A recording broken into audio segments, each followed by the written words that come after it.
Es un gusto volverlos a conectar por medio de estos videos. Queremos continuar con el tema que habíamos comentado en el video pasado, y es el plan de emergencias en nuestro sitio y en nuestra práctica empresarial de seguridad y salud en el trabajo. Como habíamos hablado, en el plan de emergencias debemos de tener varios aspectos en cuenta. El primero es el contexto de la organización, que fue lo que vinculamos desde la primera charla que tuvimos. Adicional a eso, debemos de tener en cuenta las amenazas, las cuales pueden afectar el normal funcionamiento de nuestra empresa. Igualmente, hablamos del riesgo, qué tan vulnerable es nuestra compañía, nuestra empresa, frente a esas amenazas que pueden afectar el normal funcionamiento de la compañía. Temas de orden público, temas de taludes, temas de sismos, riesgo de incendio y todo esto que puede afectar a la organización. Adicional, una vez nosotros conocemos el contexto, las amenazas, analizamos el riesgo, debemos de implementar planes de acción y de contingencia que nos permitan dar una respuesta oportuna a ese o a esos eventos que pueden llegar a suceder y afectar a la empresa. ¿Qué vamos a hacer en caso de que se presenten? ¿Cómo podemos mitigar ese impacto? ¿Cómo podemos solucionar y evitar que esos eventos que llegaron a suceder no vuelvan a presentarse?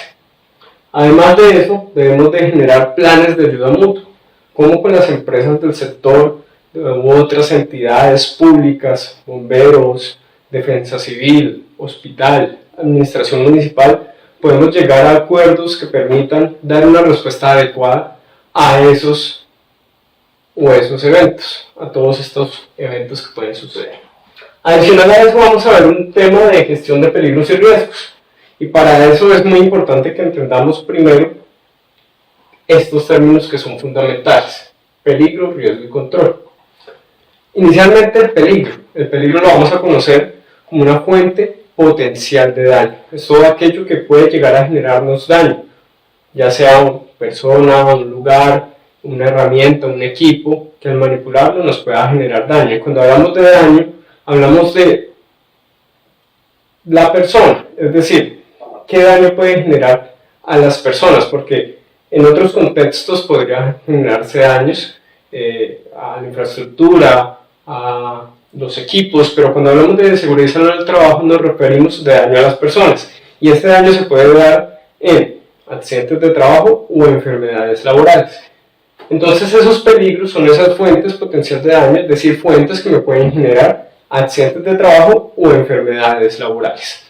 Cuando hablamos de riesgo nos referimos a probabilidad de que se me genere ese daño, y eso va muy relacionado con los niveles de exposición a esos peligros y también a la severidad de las consecuencias que me pueden generar esos peligros a los cuales voy a estar expuesto. Entonces esa combinación me va a generar ese riesgo, qué tan probable es que se me genere ese daño. Después vienen los controles. Los controles son las medidas o barreras que nosotros tomamos para evitar que ese daño, que esos peligros, nos generen ese daño. Es decir, cuando yo identifico los peligros, valoro el riesgo, es decir, determino qué tan riesgosos son esos peligros y establezco controles con fin de que esos peligros que identifique o se eliminen o me disminuyan ese riesgo de generarme esos eventos no deseados o ese daño. Los controles los podemos clasificar de acuerdo a su eficacia. Dentro de la teoría tenemos la pirámide invertida de controles, que básicamente me dice que hay una serie de controles más eficaces que otros y que hay diferentes alternativas al momento de escoger los controles. Inicial, tenemos en todo el tema de eliminación, y es que claro, si yo elimino el peligro, simultáneamente va a dejar de existir el riesgo. Seguido tenemos toda la parte de sustitución, es cuando cambiamos un peligro por otro que me genera menos riesgo. Tenemos también aislamiento, cuando generamos barreras entre esos peligros y nosotros como personas al momento de interactuar con estos peligros. Seguido tenemos todo el tema de controles de ingeniería, que son automatizar sistemas, guardas de seguridad u otros mecanismos de ingeniería que hacen que disminuya ese riesgo. Tenemos los controles administrativos, que es cuando tenemos cuadros de turno, tenemos controles como capacitaciones, señalización, procedimientos seguros de las actividades y por último tenemos los elementos de protección personal que podemos usar al momento de realizar nuestras actividades. Como bien podemos ver, lo más efectivo siempre va a estar arriba, eliminación, y lo menos efectivo va a estar abajo, que son los elementos de protección personal. No quiere decir que porque haya unos más efectivos y otros menos efectivos, quiere decir que no vayamos a utilizar los menos efectivos. Entre más controles tengamos, muchísimo mejor y más efectivos van a ser. Más fácil vamos a controlar el riesgo y esos peligros que identificamos. Es más, se van a complementar entre sí y me van a generar un mayor control. Siempre que vayamos a generar también controles, es importante identificar dónde los vamos a aplicar.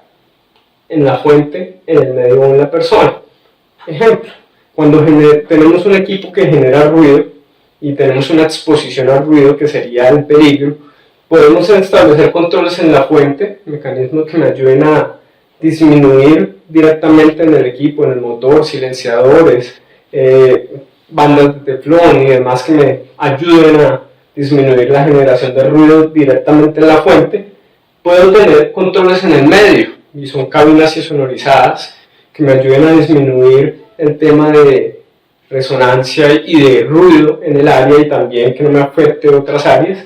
Y tengo controles en la persona, que es la utilización de protectores auditivos para evitar que ese ruido que se genera llegue a afectar directamente a los colaboradores o trabajadores que están expuestos a este peligro. Este es algún ejemplo que podemos encontrar dentro del mundo de estos controles. Importante, debemos de conocer la GTC 45, que es la Guía Técnica Colombiana, que nos explica cómo podemos identificar esos peligros, cómo los podemos clasificar, temas físicos, biológicos, químicos, naturales, entre otros, y allí nos enseñaron cómo podemos clasificarlos, después cómo podemos valorar ese riesgo teniendo en cuenta cuántas personas están expuestas, qué tanto tiempo están expuestos y después qué tan severas pueden llegar a ser las consecuencias.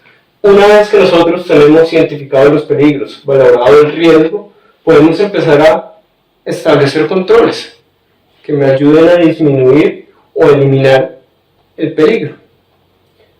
Una vez que yo tengo establecidos esos controles, va a hacer que ese riesgo ya no sea igual, sino que cambie, por ende debe de disminuir.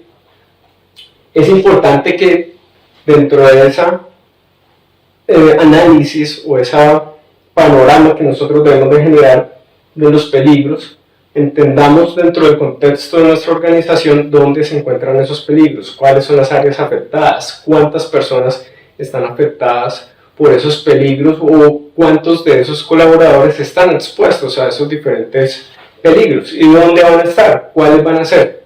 Manipulan algunos equipos, realizan alguna tarea específica relacionada con lo que encontramos en la GTC 45, entonces es importante que revisemos la guía y recuerden, siempre tenemos el apoyo de nuestros docentes, apoyémonos en esos cuando tengamos dudas, no nos quedemos con dudas, verifiquemos la documentación que tenemos disponible y también apoyémonos con nuestros docentes.